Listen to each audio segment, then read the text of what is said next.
Tower Defense Identity Edition, Zero Trust, Machine Learning, MFA, Multi-Factor Authentication, Passwordless. How to prevent your customers and employees and everyone else from falling victim to hackers. So a lot of things in there, I would say, and so probably we best start with that question. That was unfair that they just removed it here. Okay, but I have it here as well, so it's not a problem for me. But maybe we start with how do we protect customers best from falling victim to hackers? So if you would have to name the number one thing to do, what would it be? Maybe Alex, you start, and then we continue. So what would be the one thing you would recommend when it comes to protecting customers? I think in practical terms, today that's very, very easy. It's multi-factor auth, right?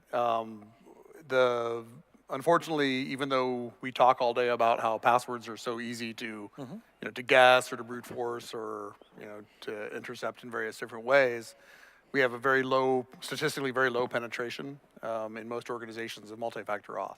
So if I were to say one thing to do, which would reduce the vast majority of compromise, would be that. That would be my first tower. Yeah, and so when talking about multi-factor, and probably we all agree on, or is there someone who comes up with a totally different perspective? Well, I can say that, and you're right. Multi-factor authentication is really important if you're trying to secure your customers, to protect your customers. But the composition of multi-factor authentication is also important. So we have to understand which factor can help us cover what kind of risks. When we say multi-factor, that means 2 or 3 factors, or even more factors than that. But then we have to choose those factors very wisely to make sure that they cover more secure risks that are being presented to our organization or the customers as part of compromise of those credentials. So, when you say passwordless not essentially means that it's always biometrics, right? We can have 1 or 2 different kind of biometric modes combined with certain other factors to create a multi-factor authentication. So eventually I would say that, the composition of multi-factor is really important for us as well to protect the customers. Yeah, and I'm sometimes joking that credit card companies believe that having a number on the front and the number on the back of a credit card makes multi-factor authentication, which not really is true. So yes, and I would fully agree. It's about understanding which factors to use when, which I think leads us to the topic of adaptive authentication as well, because so my definition of adaptive authentication, which, because I'm the boss, is the definition of KuppingerCole for adaptive authentication, is that it's really about 2 aspects of adaptiveness. The one is be adaptive regarding the authenticators. So it support a variety of virtually all different types of authenticators. The others be adaptive regarding the risk or the level of authentication. So you have a risk of interaction, transaction, and you have the context risk and other risks, and you need to balance that. And this is my perspective. And I think that would be logically the next thing then, if you say, follow what Anmol said, you're at adaptive authentication, aren't you? Yeah. Yeah, I would say, if you have to you need to look at the different risk levels and what you're trying to protect. A bad example is of multi-factor authentication. There's a financial service provider that thought they got, MFA by requiring a password and then knowledge-based authentication. That's just a bad idea. That's not multi-factor authentication. So, it depends on what you're trying to protect. Then, I think there are policies that you need to put in place that would say, for this type of transaction, you need this level of identity assurance and authentication assurance. And I think it's important to sort of distinguish between the 2, identity versus authentication assurance, and make sure that you map those appropriately, because like we hear quite often, people don't want any more friction in their transactions than necessary. But at the same time, I think users do want, let's say if you're going to make a high-value transaction, you probably feel better if you're getting some sort of pop-up or step-up authentication before you try to transfer 10,000 euros. I do think there's some value in the ritual. Yeah. And so when we talk about adaptive auth varying the credential that you present to the user first or eventually, if you vary that very much, you get to a problem of user confusion, right? It can be, in some sense, better to simply say the strongest thing you need is the thing I'm gonna get in the habit of challenging you for, so that you get that ritual trained, as opposed to, I'm gonna surprise you every time you log in with a different experience. There's more to authentication than just the ritual, too. I mean, I think that you have to look at environmental factors, and that's another thing that I believe you were hinting at with adaptive authentication, collecting information about the authentication event itself. Where's the person? Are they coming from a known and trusted device? What do you know about that device? Does this fit with the user behavioral pattern? Those kinds of things could be done sort of silently in the background as well. And factually, there are two sides of context. The one is the risk side of context, which means, okay, this device has been 5 minutes ago in China, right now it's in Russia, and then it's moving to Germany within a few minutes, then it's a little bit scary. So that's the risk side of things. And there's the sort of security side of context, which means what you said, yes, we have a device that we know, a device that is healthy, etc. So, and I think that helps them, because when we look at multi-factor authentication and also this zero trust notion, then probably this is where these things start to come together. Because it's saying we use more information to make things more secure. I think the other buzzword we have, so we have two other buzzwords in here, which are one I already touched, which is zero trust, and the other is machine learning. So what is the play of machine learning? That, Matthias, I remember you have some AI history. So do you want to start here? Yeah, maybe. So one idea really is that the number of attacks is always growing, and to follow up on what is actually happening inside an organization, inside the systems during authentication and authorization processes is getting more and more complex just because of the vast amount of data that is amounting. So to analyze that, some more or less intelligent measures need to be taken. Often it's just pattern detection and just trying to find the outliers within that. But more and more there are offerings, companies, services that really apply deep learning, machine learning to these events that happen, and that they can at least identify these as suspects of potential breaches, and then hand over this information to an admin who can react in an assistant manner and in an informed manner. And in an ideal world, this could even lead to automated responses if possible and if viable. And I think a good use case where I see machine learning can help in the authentication process is really about, as we talked, step up. So step up can be from different ways, and there are different types of factors that you can use to step up assurance at the time of authentication process. So if you have accurate or more appropriate machine learning in place, then you can find out which step up mechanism is more effective at that point in time, taking the security or the risk into consideration. So we can actually choose on the type of step-up authentication based on machine learning, which is most effective based on previous usage patterns. That's one. And I think the other scenario where machine learning can really help in the authentication is when you talk about continuous authentication. You talked about high-risk transactions. So how can continuous authentication can actually help you secure high-risk transactions to provide assurance for the user session across the session, not just at the time of establishing the session. Mm-hmm. So machine learning can actually help you to consider, or I would say, carry on the whole assurance throughout the session for high-risk transactions as well. I think machine learning has a lot of broad applications. As we look at the advantages of studying user behavior, it doesn't need to just be in the moment, right? We can look at that as a session risk assessment and look at doing, for example, per-factor step-up auth or continuous authentication. But we can also use it to do things like set up our policies and our governance in an organization based around what we're observing in the organization. And so, if I were to sort of say, a good tower 2 would be constrained actions.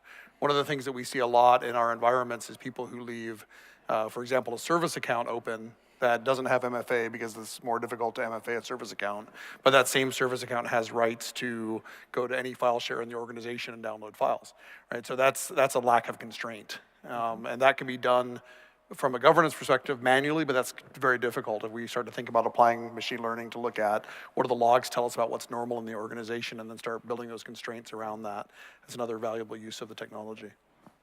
So when we look at this machine learning thing, I think we all learned over the last couple of years that machine learning requires large amounts of data, which also leads to, I think, to the question of which part of machine learning can be done well by internal data. I think that last example is something which basically is based on your internal data, while authentication, when we look at new threats, new types of attacks, probably benefits from external data. So what is your experience, or what is your suggestion also on balancing these and integrating these different types of data for machine learning in the context we're talking about? I'll try to answer it sort of simply. I think that, unsurprisingly, attacks which are moving against multiple tenants are often benefit from machine learning that studies multiple tenants, and attacks which are constrained to a single tenant, can do okay with a lot less data. But I think that what we're looking for, that where we can benefit from having a multi-tenant view, even in a single tenant algorithm, is that we can train up that algorithm's efficiency. Very often the attack patterns are similar from tenant to tenant. So that's a place where we can still get good detection in that world.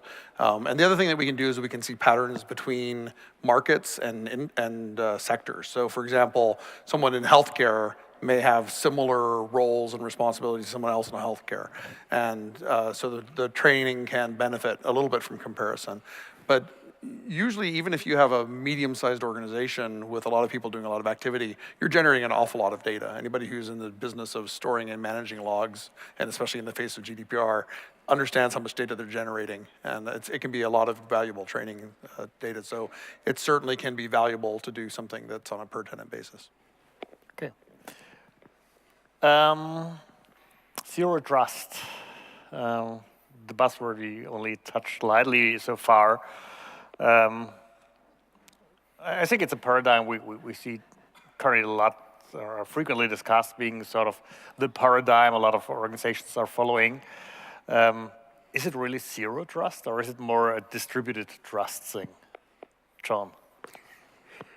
Well, it can be kind of confusing because we talk about trust and trust frameworks, and then we talk about zero trust. So I think we need to define what we mean by zero trust, and it's kind of a hypothetical ideal situation when you're, maybe let's take authentication as an example, to require authentication or authorization for any and every user on the network, device, or application that they're going to. I think zero trust, we often get a little too wrapped up just in the network side of things. It's more than network segmentation or, VPN modernization. It's about combining the different environmental factors around users, network, applications, and the associated devices, and treating them as if they're untrusted until they, pass the gate.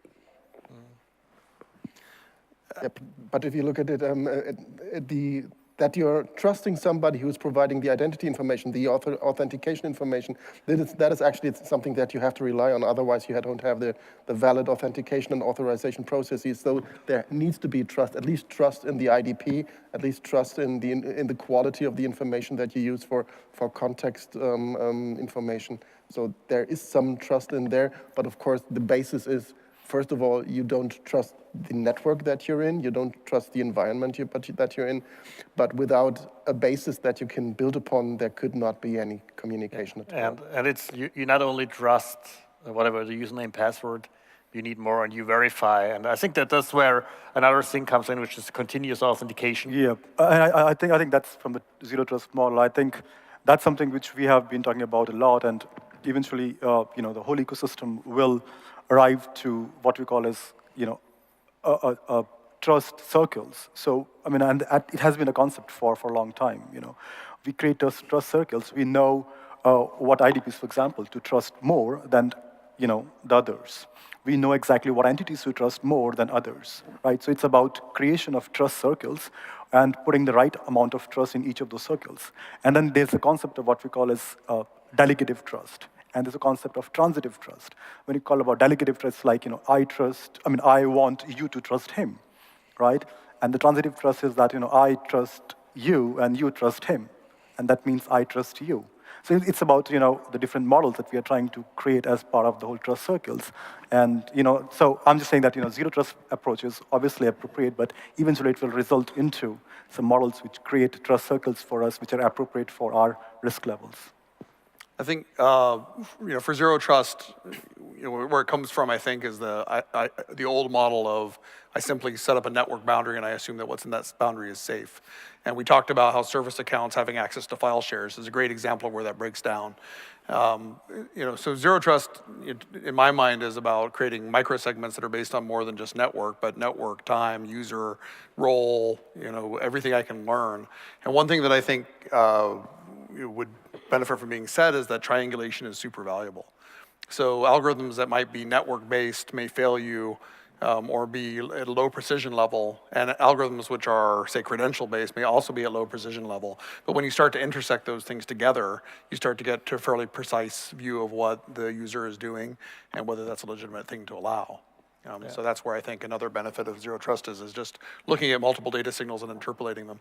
And we have the advantage today that we can we have more data available, and we can process far more data than ever before, Right. which allows us to do these things we weren't able to do quite a while ago. So, and we are able to do it close real time, which is essential for protection in that space. So we're pretty close towards the end of our panel.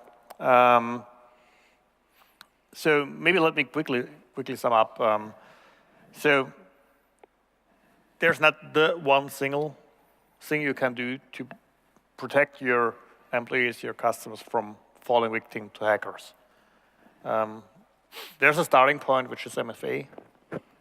You definitely should do MFA today and not just dump username password. Unfortunately, when I register to websites, I would say it's still 90+%, which is just username password. Or something I don't like to use, like a Facebook login. Anyway, I don't have a Facebook account, so I can't use it. But it's not enough. So it's really about combining it with the zero trust thinking, which is really bringing together a lot of elements in your trust circle, and with AI/ML to do it better. I think that probably sums it up, hopefully quite well. Everyone is nodding, that's positive. So I hope that brought some information to you at the end of this day. Right now, it's time for the evening events. We have 2 events starting at 8 p.m. One is in the Hirschalm, that's that direction, but there should be signs around, which is the Bavarian style event. And then there's the Women in Identity event at the EIC Cafe at the first floor. So thank you very much for attending our keynotes. Thank you very much for listening to all these various speeches. Enjoy the evening. See you tomorrow morning. Ideally at 7 a.m. for the EIC run. I think it's at 7 a.m. Otherwise, I think the keynote started, let me look it up, 8:30 already. So 7 o'clock EIC run, 8:30 the first keynotes again here. See you tomorrow. Thank you.